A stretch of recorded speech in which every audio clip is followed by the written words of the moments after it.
Okay, എല്ലാ കൂട്ടുകാർക്കും school മീഡിയയിലേക്ക് ഹൃദ്യമായ സ്വാഗതം. ഫ്രണ്ട്സ്, കഴിഞ്ഞ എപ്പിസോഡിൻ്റെ ബാക്കിയാണ്. കഴിഞ്ഞ എപ്പിസോഡിൽ നമ്മൾ ഒരുപാട് കാര്യങ്ങൾ ഡിസ്കസ് ചെയ്തിട്ടുണ്ടായിരുന്നു. അപ്പോൾ ഈ കഴിഞ്ഞ എപ്പിസോഡ് കാണാത്ത കുട്ടികളുണ്ട് എങ്കിൽ വീഡിയോക്ക് താഴെ ഡിസ്ക്രിപ്ഷൻ ബോക്സിൽ ലിങ്കുകളുണ്ട്. അതുപോലെ തന്നെ ഈ ക്ലാസ്സിൻ്റെ കൃത്യമായ നോട്ട്സ് ലഭിക്കും. ക്ലാസ് കൃത്യമായി കേട്ടാൽ എങ്ങനെയാണ് നോട്ട് ലഭിക്കുക എന്ന കാര്യം മനസ്സിലാക്കാൻ പറ്റും. അപ്പോൾ നോക്ക്, നമ്മൾ ഇന്ന് ഡിസ്കസ് ചെയ്യുന്നത് കഴിഞ്ഞ ക്ലാസ്സിൻ്റെ ബാക്കിയാണ്. റെസിസ്റ്റേഴ്സ് സീരീസ് ആയി കണക്ട് ചെയ്യുമ്പോഴും റെസിസ്റ്റേഴ്സ് പാരലായി കണക്ട് ചെയ്യുമ്പോഴുള്ള പ്രത്യേകതകൾ എന്ത് എന്നുള്ളത്, അതിൻ്റെ പ്രോബ്ലംസ് പരീക്ഷയ്ക്ക് വരുന്ന രീതി എങ്ങനെയാണെന്നും ആ പ്രോബ്ലംസ് നമ്മൾ എങ്ങനെ ഫേസ് ചെയ്യണം, എങ്ങനെ ചെയ്യണമെന്ന കാര്യങ്ങൾ കഴിഞ്ഞ എപ്പിസോഡിലാണ് പറഞ്ഞിട്ടുള്ളത്. ഇന്ന് നമ്മൾ ഡിസ്കസ് ചെയ്യുന്നത് റെസിസ്റ്റേഴ്സ് പാരലായി കണക്ട് ചെയ്യുമ്പോൾ അതിൻ്റെ പ്രോപ്പർട്ടീസ് അല്ലെങ്കിൽ അതിൻ്റെ പ്രത്യേകത എന്ത് എന്നുള്ള കാര്യങ്ങളാണ് പറയാൻ പോകുന്നത്. ഓക്കെ, റെസിസ്റ്റേഴ്സ് പാരലായി കണക്ട് ചെയ്യുമ്പോൾ എന്തൊക്കെയാണ് പ്രത്യേകത എന്ന് പഠിച്ചു കഴിഞ്ഞാൽ അതിൻ്റെ നേരെ ഓപ്പോസിറ്റ് എടുത്തു കഴിഞ്ഞാൽ റെസിസ്റ്റേഴ്സ് സീരീസ് ആയി കണക്ട് ചെയ്യുന്ന സമയത്തുള്ള പ്രത്യേകത നമുക്ക് കിട്ടും. അതുകൊണ്ട് നമ്മൾ ആദ്യം ഡിസ്കസ് ചെയ്യുന്ന പാരലലുമായി ബന്ധപ്പെട്ട കാര്യമാണ്.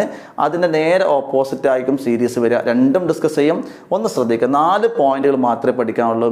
ഒന്നാമത്തെ പോയിന്റ് എന്ന് പറയുന്നത് നോക്കുക, റെസിസ്റ്റേഴ്സുകൾ പാരലലായി കണക്ട് ചെയ്താൽ, when resistors are connected in parallel, the potential difference across each resistors are same. The potential difference across each resistors are same. Okay, അതായത് voltage across each resistors are same. നോക്ക്, നിങ്ങൾ voltage എന്ത് ചെയ്യും? Same ആയിരിക്കും. Voltage എന്തായിരിക്കും? Same ആയിരിക്കും. Voltage across each resistance are same. Potential ഡിഫറൻസിനെ വിളിക്കുന്ന മറ്റൊരു പേരാണ് വോൾട്ടേജ്. രണ്ടാമത്തെ പോയിന്റ് എന്ന് പറഞ്ഞാൽ നേരെ ഓപ്പോസിറ്റ് ആയ ഘടകമാണ്, കറണ്ടുമായി ബന്ധപ്പെട്ടാണ്. നോക്കി, നിങ്ങൾ ഇവിടെ റെസിസ്റ്റർ കണക്ട് ചെയ്തു, അത് ഒരു സെല്ല് കണക്ട് ചെയ്തു, കറണ്ട് ഇങ്ങനെ ഒഴുകാൻ തുടങ്ങും, ഫ്ലോ ചെയ്യൂലേ. അപ്പോൾ കുറച്ച് കറണ്ട് ഇതിലൂടെ ഒഴുകും, കുറച്ച് കറണ്ട് ഇതിലൂടെ ഒഴുകും, കുറച്ച് കറണ്ട് ഇതിലൂടെ ഒഴുകും. മൂന്നിലൂടെയും ഒഴുകുന്ന കറണ്ട് സെയിം ആവില്ല, ഡിഫറൻ്റ് ആയിരിക്കും. അതാണ് അടുത്ത point. Current in each resistors are different. Current in each resistors are different. Current നമ്മൾ ഐ ആണ് കേട്ടോ. Current in each resistors are different. പഠിച്ചു വെക്കുക, current in each resistors are different. മൂന്നാമത്തെ പോയിന്റ് എന്ന് പറയുന്നത് we can control resistors by using switch. എന്താണ്? We can control resistors by using switch. സ്വിച്ചുകൾ ഉപയോഗിച്ചുകൊണ്ട് ഓൺ ആക്കാൻ പറ്റും, അതുപോലെ ഓഫ് ആക്കാൻ പറ്റും. അതാണ് കൺട്രോൾ ചെയ്യാൻ പറഞ്ഞത്. അപ്പോൾ സ്വിച്ചുകൾ ഉപയോഗിച്ചുകൊണ്ട് റെസിസ്റ്റേഴ്സിനെ കൺട്രോൾ ചെയ്യാൻ പറ്റും. We can control resistors by using switch. നാലാമത്തെ പോയിന്റ് എന്ന് പറയുന്നത് റെസിസ്റ്റേഴ്സുകൾ നമ്മൾ പാരലലായി കണക്ട് ചെയ്താൽ എഫക്റ്റീവ് റെസിസ്റ്റൻസ് എന്ത് ചെയ്യുന്നറിയോ? ഡിക്രീസ് ചെയ്യും. ഓക്കെ, അപ്പോൾ എഫക്റ്റീവ് റെസിസ്റ്റൻസ് എന്താണ്? ഡിക്രീസസ്. 4 പോയിന്റ് ആയല്ലോ. ഒന്നും കൂടി പറയാം. പൊട്ടൻഷ്യൽ ഡിഫറൻസ്, അതായത് voltage across each resistors are same. Ready? രണ്ടാമത്തെ പോയിന്റ് കറണ്ടാണ്. Current through each resistors are different. Okay, മൂന്നാമത്തെ point we can control resistors by using switch. നാലാമത്തെ പോയിന്റ് എഫക്റ്റീവ് റെസിസ്റ്റൻസ് ഡിക്രീസസ്. ഇനി നമ്മൾ ഡിസ്കസ് ചെയ്യാൻ പോകുന്നത് റെസിസ്റ്റേഴ്സുകളെ പാരലലായി കണക്ട് ചെയ്ത് നമ്മൾ കാര്യങ്ങൾ പറഞ്ഞു. റെസിസ്റ്റേഴ്സുകൾ ഇത് അതുപോലെ സീരീസ് ആയി കണക്ട് ചെയ്യുമ്പോഴുള്ള പ്രത്യേകതകൾ എന്തൊക്കെയെന്നാണ് നമ്മൾ ഡിസ്കസ് ചെയ്യാൻ പോകുന്നത്. ഇതിന് 4 പോയിന്റിൻ്റെ ഓപ്പോസിറ്റ്. ഓക്കെ, ഇവിടെ നമ്മൾ എല്ലാവർക്കും സെയിം എന്ന് പറഞ്ഞു അല്ലേ. അപ്പോൾ അതിൻ്റെ ഓപ്പോസിറ്റ് ഡിഫറൻറ്റ് എന്നല്ലേ. ഫസ്റ്റ് പോയിന്റ് ശ്രദ്ധിക്കുക, റെസിസ്റ്റേഴ്സുകൾ സീരീസ് ആയി കണക്ട് ചെയ്യുമ്പോൾ ശ്രദ്ധിക്കുക. ഇവിടെ തന്നെ ഒരുമിച്ച് പറയാം. റെസിസ്റ്റേഴ്സുകൾ സീരീസ് ആയി കണക്ട് ചെയ്യുമ്പോൾ ഒന്നാമത്തെ പോയിന്റ് എന്ന് പറയുന്നത് potential difference across each resistors are different. മറ്റേ സെയിം എന്നുള്ള സാധനം വെട്ടിയിട്ട് ഡിഫറൻറ്റ് എന്നാക്കി ചെയ്താൽ മതി. Potential difference across each resistors are different. രണ്ടാമത്തെ point current through each resistors are same. ഇവിടെ കറണ്ട് ഓരോന്നിനും ഡിഫറൻ്റ് ആയിരുന്നല്ലോ, എങ്കിൽ ഇവിടെ നേരെ opposite current through each resistors are same. Current through each resistors are same. മൂന്നാമത്തെ പോയിന്റ് വി കനോട്ട്. ഇവിടെ we can എന്നായിരുന്നു, അവിടെ we cannot resistors by using switch. സ്വിച്ചുകൾ ഉപയോഗിച്ച് കൺട്രോൾ ചെയ്യാൻ കഴിയില്ല. നാലാമത്തെ point effective resistance increases. Effective resistance increases. Okay, റെഡിയാണല്ലോ. അത്രയേ ഉള്ളൂ ആ കാര്യങ്ങളെന്ന് പറയുന്നത്. ഓക്കെ, ഫോക്കസ് ഏരിയയിലെ അടുത്ത ടോപ്പിക്കാണ് ഇലക്ട്രിക് ഹീറ്റിംഗ് അപ്ലയൻസസ് എന്ന് പറയുന്നത്. നമുക്കറിയാം, ഇൻസ്ട്രുമെൻറ്റുകളിലേക്ക് കറണ്ട് കൊടുക്കുന്ന സമയത്ത് ഹീറ്റ് പ്രൊഡ്യൂസ് ചെയ്യുന്ന ഇൻസ്ട്രുമെൻറ്റുകളെ വിളിക്കുന്ന പേരാണ് ഹീറ്റിംഗ് അപ്ലയൻസസ് എന്ന് പറയാം. ഹീറ്റിംഗ് അപ്ലയൻസസ് എന്ന് പറയാം. ഓക്കെ, ലൈറ്റ് വരുന്ന ലൈറ്റിംഗ് ഇൻസ്ട്രുമെൻറ്റ്സ് അല്ലെങ്കിൽ ലൈറ്റിംഗ് അപ്ലയൻസ് എന്ന് പറയാൻ പറ്റും. അപ്പോൾ ഇലക്ട്രിസിറ്റി പാസ് ചെയ്യുമ്പോൾ ഹീറ്റ് പ്രൊഡ്യൂസ് ചെയ്യുന്ന ഇൻസ്ട്രുമെൻറ്റ്സുകൾക്ക് എക്സാമ്പിൾസ് പറയാൻ പറ്റില്ല നിങ്ങൾക്ക്. ഒന്നെന്താണ് അയൺ ബോക്സ്, ഇസ്തിരിപ്പെട്ടി അല്ലേ. രണ്ടാമത്തത് ഇലക്ട്രിക് കെറ്റിൽ എന്ന് പറയാൻ പറ്റും. മൂന്നാമത്തത് സോൾഡറിങ് അയൺ. ഇതൊക്കെ ഇലക്ട്രിസിറ്റി പാസ് ചെയ്യുന്ന സമയത്ത് പ്രധാനമായിട്ടും ഹീറ്റ് പുറത്തേക്ക് വരുന്ന ഇൻസ്ട്രുമെൻസുകളാണ്, അപ്ലയൻസുകളാണ്. ഇവിടെ ഇത്തരം ഇൻസ്ട്രുമെൻസുകളുടെയൊക്കെ പ്രധാന പാർട്ട് എന്ന് പറയുന്നത്, പ്രധാന ഭാഗം എന്ന് പറയുന്നത് എന്താ അറിയോ, ഹീറ്റിംഗ് കോയിലാണ്. എന്താണ്? ഹീറ്റിംഗ് കോയിലാണ് കേട്ടോ. ഹീറ്റിംഗ് കോയിൽസ് ഉണ്ടാവുക. അപ്പോൾ ഹീറ്റിംഗ് കോയിലാണ് പ്രധാനപ്പെട്ട പാർട്ട് എന്ന് പറയുന്നത്. ആ ഹീറ്റിംഗ് കോയിലായിട്ട് ഉപയോഗിക്കുന്ന പദാർത്ഥം എന്ന് പറയുന്നത് ഏതാണെന്നറിയോ? നിക്രോം. ഓക്കെ, നിക്രോമാണ് ഹീറ്റിംഗ് കോയിലായിട്ട് അവിടെയൊക്കെ ഉപയോഗിക്കുന്നത്. നിക്രോമാണ് ഹീറ്റിംഗ് കോയിലായിട്ട് ഉപയോഗിക്കുന്നത് നമ്മൾ മനസ്സിലാക്കിയല്ലോ. അപ്പോൾ നിക്രോം തന്നെ ഹീറ്റിംഗ് കോയിലായിട്ട് ഉപയോഗിക്കാനുള്ള കാരണം എന്തായിരിക്കും? നിക്രോമിന് അതിൻ്റെതായ പ്രോപ്പർട്ടി ഉണ്ടാകും. നിക്രോം എന്ന് പറഞ്ഞാൽ ഒരു അലോയ് ആണ്. അതിൽ നിക്കലുണ്ട്, ക്രോമിയം ഉണ്ട്, അയണൊക്കെ ഉണ്ട് കേട്ടോ. അപ്പോൾ ആ ഹീറ്റിംഗ് കോയിലായിട്ട് ഉപയോഗിക്കുന്ന നിക്രോമിൻ്റെ പ്രോപ്പർട്ടീസ് അല്ലെങ്കിൽ അതിൻ്റെ ക്യാരക്ടറിസ്റ്റിക്സ് നമ്മളൊന്ന് പഠിച്ചു വെക്കണം. ഓക്കെ, ഒന്നാമത്തെ എന്താ അറിയോ? നിക്രോമിൻ്റെ ഒന്നാമത്തെ പ്രത്യേകത ഹൈ മെൽറ്റിംഗ് പോയിന്റ് ആണ്. ഓക്കെ, ഹൈ മെൽറ്റിംഗ് പോയിന്റ് ആണ്. ഓക്കെ, ഹൈ മെൽറ്റിംഗ് പോയിന്റ് ആണ് ആരുടെ പ്രത്യേകത? നിക്രോമിൻ്റെ ഒന്നാമത്തെ പ്രത്യേകത. രണ്ടാമത്തെ പ്രത്യേകത എന്ന് പറഞ്ഞാൽ ഹൈ റെസിസ്റ്റൻസ് ആണ്. ഹൈ റെസിസ്റ്റൻസ് ആണ്. അപ്പോൾ നോക്ക് നിങ്ങൾ, high melting point, high resistance ഉണ്ട്. മൂന്നാമത്തെ അതിൻ്റെ പ്രോപ്പർട്ടി നിങ്ങൾ പഠിച്ചു വെക്കണം. അതാണ് പ്രധാനമായിട്ട് ആ ഒരു പ്രോപ്പർട്ടി ഉള്ളതുകൊണ്ട് മാത്രമാണ് നിക്രോമിന് നമ്മൾ എന്തായാലും ഉപയോഗിക്കുന്ന അറിയോ? ഹീറ്റിംഗ് കോയിലായിട്ട് ഉപയോഗിക്കാനുള്ള കാരണം. അപ്പോൾ ഏതാണ് മൂന്നാമത്തെ പ്രോപ്പർട്ടി? ഇമ്പോർട്ടൻ്റ് ആയ മൂന്നാമത്തെ പ്രോപ്പർട്ടി ഏതാണ്? എബിലിറ്റി. എന്താണ്? Ability to remain red hot condition for long time. Ability to remain red hot condition for a long time. ചുട്ട് പഴുത്ത് ചൂടായി നിൽക്കാനുള്ള കഴിവാണത്. ഓക്കെ, അത് മനസ്സിലാക്കി വെക്കുക. Ability to remain in red hot condition for long time. ആ ഒരു പോയിന്റ് പ്രത്യേകമായിട്ട് പഠിച്ചു വെക്കണം. അത്രയും കാര്യങ്ങൾ മാത്രമേ ഉള്ളൂ നമ്മുടെ ഹീറ്റിംഗ് അപ്ലയൻസസുമായി ബന്ധപ്പെട്ട ഫോക്കസ് ഏരിയയിൽ നിന്ന് പഠിക്കാനുള്ളത്. ഓക്കെ, നെക്സ്റ്റ് ടോപ്പിക്കിലേക്ക് പോകാം. ഓക്കെ, ഫോക്കസ് ഏരിയയിൽപ്പെട്ട ഏറ്റവും പ്രധാനപ്പെട്ട ടോപ്പിക്കുകളിൽപ്പെട്ട ഒന്നാണ് സേഫ്റ്റി ഫ്യൂസ്. ഇതെന്നൊരു ചോദ്യം നമുക്ക് എന്തായാലും പ്രതീക്ഷിക്കണം. അപ്പോൾ എങ്ങനെയൊക്കെയാണ് ചോദ്യങ്ങൾ വരുന്നത്? നേരത്തെ നമ്മൾ ഡിസ്കസ് ചെയ്തതുപോലെ തന്നെ ചോദ്യങ്ങൾ എങ്ങനെ വരുന്ന കാര്യങ്ങൾ മനസ്സിലാക്കി വെക്കാം. ഒന്നാമതായിട്ട് സേഫ്റ്റി ഫ്യൂസായിട്ട് ഉപയോഗിക്കുന്ന മെറ്റീരിയൽ ഏത് എന്നാണ് ചോദിക്കുക. സേഫ്റ്റി ഫ്യൂസായിട്ട് ഉപയോഗിക്കുന്ന മെറ്റീരിയൽ ഏത് എന്ന് ചോദിക്കും. Which material is used as a safety fuse? Okay, അതിൻ്റെ ആൻസറാണ് alloy of lead and tin. ലെഡിൻ്റെയും ടിന്നിൻ്റെയും അലോയ് ആണ് നമ്മൾ എന്ത് ചെയ്യുന്നത്? ഫ്യൂസ് വയർ ആയിട്ട് ഉപയോഗിക്കുന്നത്. രണ്ടാമത്തെ ചോദ്യം, what are the properties of the fuse wire? Or write any one property of the fuse wire. Fuse വയറിൻ്റെ ഒരു പ്രത്യേകത, ഒരു പ്രോപ്പർട്ടി എഴുതാൻ പറയും. ഒരൊറ്റ പ്രത്യേകത മാത്രമേ ഉള്ളൂ, ലോ മെൽറ്റിംഗ് പോയിന്റ്. പ്രത്യേകം മനസ്സിലാക്കി വെക്കാം, ലോ മെൽറ്റിംഗ് പോയിന്റ് ആണ് ഫ്യൂസ് വയറിൻ്റെ ഒരു പ്രത്യേകത എന്ന് പറയുന്നത്. ഓക്കെ, ഇനി വേറൊരു അപൂർവമായിട്ട് ചോദ്യം വരാനുള്ളത്, ഫ്യൂസ് വയറിന് പകരമായിട്ട് ഇന്ന് സർക്യൂട്ടിൽ ഉപയോഗിക്കുന്ന ഇൻസ്ട്രുമെൻ്റ് എന്താണ്? അത് നമ്മൾ പഠിച്ചു വെക്കുക.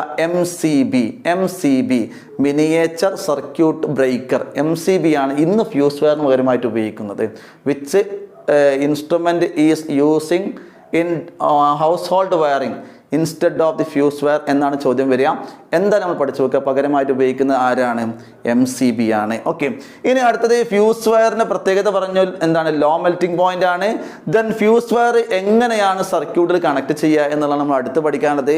ഫ്യൂസ് വയർ സർക്യൂട്ടിൽ കണക്ട് ചെയ്യുന്നത് സീരീസ് ആയിട്ടാണ്. എന്തായിട്ടാണ്? സീരീസ് ആയിട്ടാണ് കണക്ട് ചെയ്യുന്നത്. മനസ്സിലാക്കി വെക്കുക, ഒരിക്കലും പാരലൽ ആയിട്ടല്ല, സീരീസ് ആയിട്ടാണ് ഫ്യൂസ് വയർ കണക്ട് ചെയ്യുന്നത്. പഠിച്ചു വെക്കണം. ഫ്യൂസ് വയർ ഉപകരണങ്ങളെല്ലാം തന്നെ, ഇൻസ്ട്രുമെൻസുകളെല്ലാം തന്നെ, വീടുകളിലുള്ള നമ്മുടെ വീട്ടിൽ വയറിങ്ങിന് ഉപയോഗിക്കുന്ന ഇൻസ്ട്രുമെൻറ്റുകളെല്ലാം തന്നെ കണക്ട് ചെയ്യുന്നത് പാരലലാണ്. പക്ഷെ ഒരാളൊഴികെ ആര് മാത്രം സീരീസ് ആയി കണക്ട് ചെയ്യുന്നു? യെസ്, ഫ്യൂസ് വയർ മാത്രമാണ് എന്ത് ചെയ്യുന്നത്? സീരീസ് ആയി കണക്ട് ചെയ്യുന്നത്. മനസ്സിലാക്കി വെക്കാം. ഫ്യൂസ് വയർ എങ്ങനെ കണക്ട് ചെയ്യുന്നു? സീരീസ് ആയി കണക്ട് ചെയ്യുന്നു. ഇനി അടുത്തത്, ഫ്യൂസ് വയർ ഏത് വയറിൽ കണക്ട് ചെയ്യുന്നു? നമ്മുടെ വീട്ടിൽ 3 വയറുണ്ട് വയറിങ്ങുമായി ബന്ധപ്പെട്ട്. ഒന്നാമത്തെ ഫേസ് വയർ ഉണ്ട്, രണ്ടാമത്തെ ന്യൂട്രൽ വയർ ഉണ്ട്, മൂന്നാമത്തെ എന്ന് പറയുന്നത് എർത്ത് വയർ ഉണ്ട്. നമ്മുടെ വീട്ടിലേക്ക് 2 വയറാണ് വരുന്നത്. 2 വയറാണ് വീട്ടിലേക്ക് വരുന്നത്. അതിൽ ഒന്നാണ് ഫേസും ഒന്ന് ന്യൂട്രും. അതുപോലെ എർത്ത് ലൈൻ നമ്മുടെ വീട്ടിൽ മാത്രമുള്ള ലൈനാണ്. ഓക്കെ, 3 വയറാണ് നമ്മൾ വയറിങ്ങിന് ഉപയോഗിക്കുന്നത്.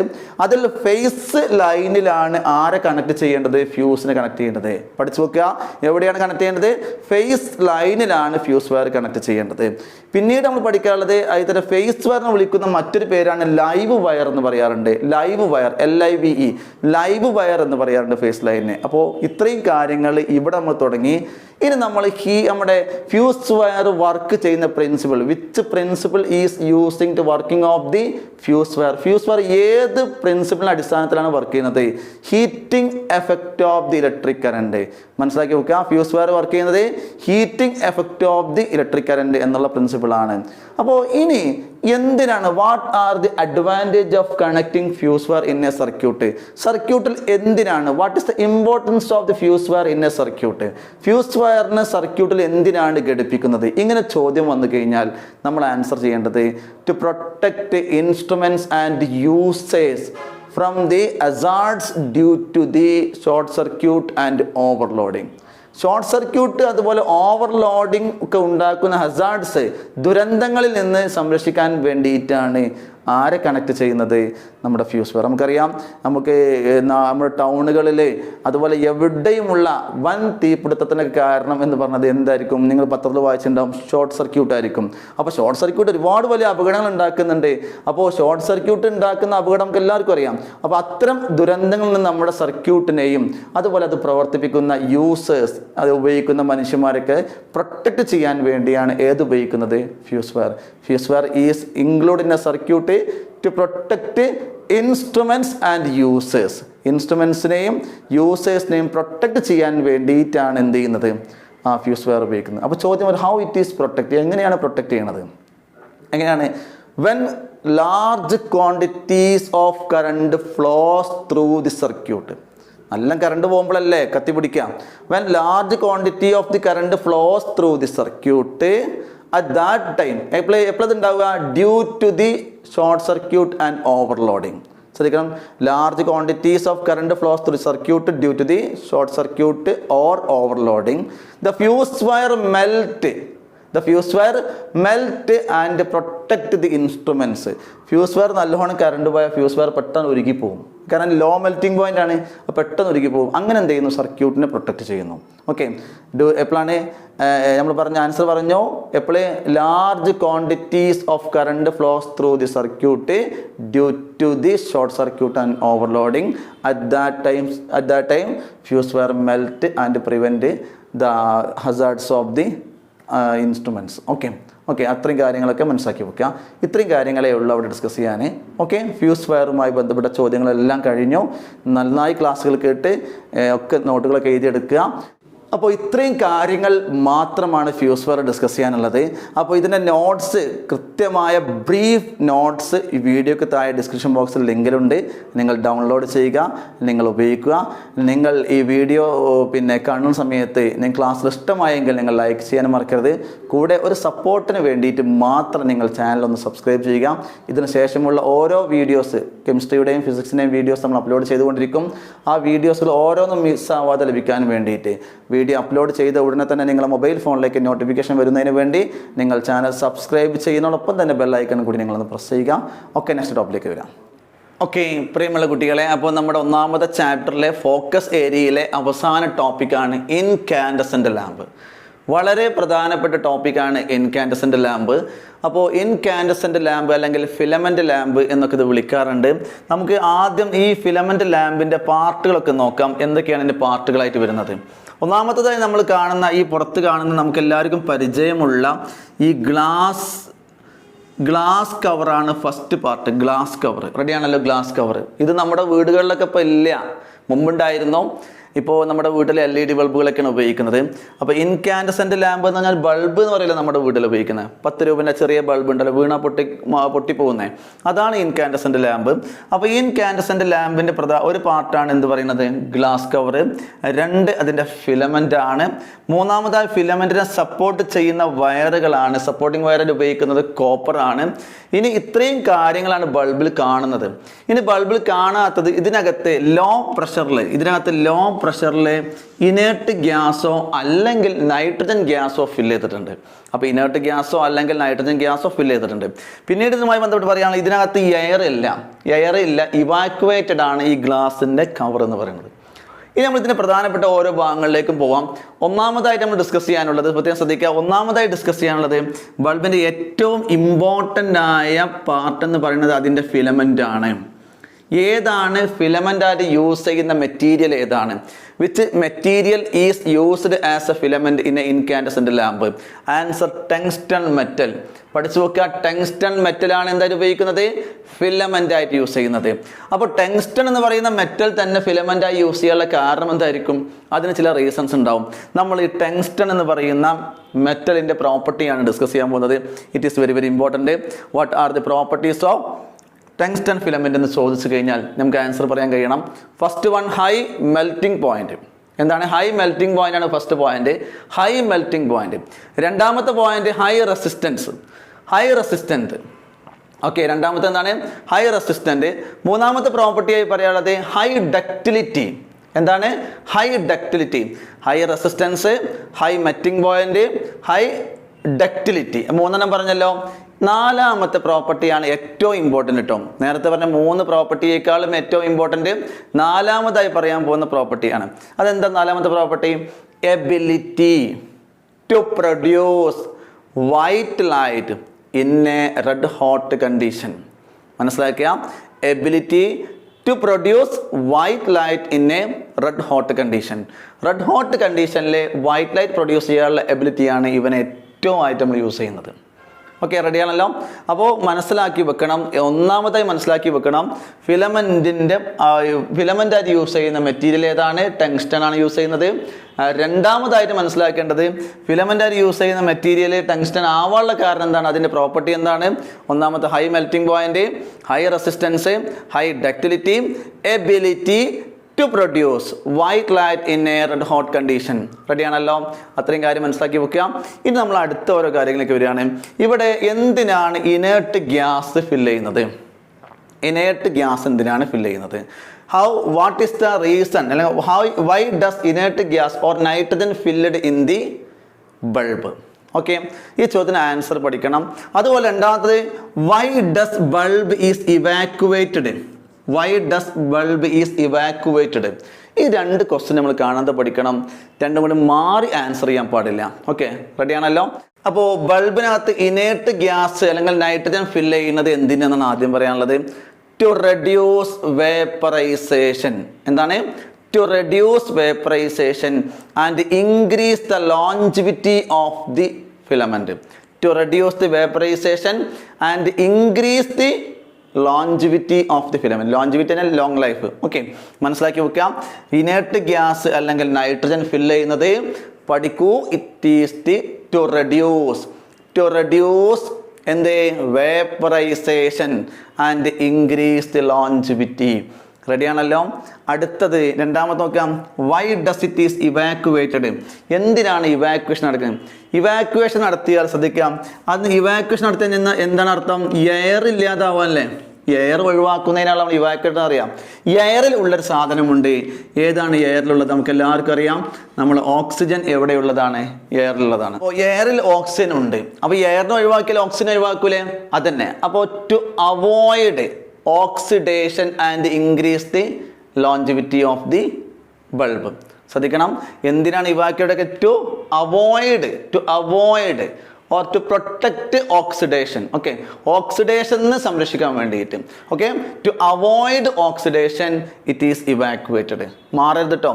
ഒന്ന് വേപ്പറൈസേഷനെ ഒഴിവാക്കാൻ വേണ്ടിയാണ്. രണ്ടാമത്തെ ഇവാക്യുവേറ്റ് ചെയ്യുന്നത് എന്തിനാണ്? ഓക്സിഡേഷൻ അവോയ്ഡ് ചെയ്യാൻ. To avoid oxidation of the filament. Okay, റെഡിയല്ലോ. ഒരു ചോദ്യം, ഏതെങ്കിലും ഒരു ചോദ്യം ഉറപ്പാണ്, മാറരുത്. അതിനാണ് ഐഡിയ പറയുന്നത്. എന്താണ്? എയർ ഒഴിവാക്കുമ്പോൾ ഓക്സിജൻ ഒഴിവാകും അല്ലേ? അപ്പോൾ ഓക്സിഡേഷൻ ഒഴിവാകും എന്നർത്ഥം. To avoid oxidation and increase the longevity. ഇത് inert gas fill to reduce vaporization and increase the longevity. റെഡിയാണല്ലോ. ഇനി ഇതിൻ്റെ ബാക്കിയായിട്ടുള്ളത് what are the disadvantage of the ബൾബാണ് ഡിസ്കസ് ചെയ്യാനുള്ളത്. ഇനി നമ്മൾ ഡിസ്കസ് ചെയ്യാൻ പോകുന്നത് ഇൻകാൻഡസെൻ്റ് ലാമ്പിൻ്റെ ഡിസ്അഡ്വാൻറ്റേജ് ആണ്. എന്തുകൊണ്ടാണ് ഇൻകാൻഡസൻസ് ലാമ്പ് നമ്മൾ തീരെ യൂസ് ചെയ്യാത്തത്? ഒന്നാമത്തെ പ്രശ്നം എന്ന് പറഞ്ഞാൽ majority part of electrical energy losses in the form of heat. നോക്കുക, ഒന്നാമത്തെ പ്രശ്നം എന്താണ്?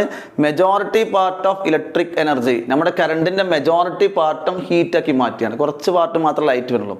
അപ്പോൾ majority part of electrical energy changes in to അല്ലെങ്കിൽ losses in the form of heat. അപ്പോൾ ഫസ്റ്റ് പോയിന്റ് എന്താണ്?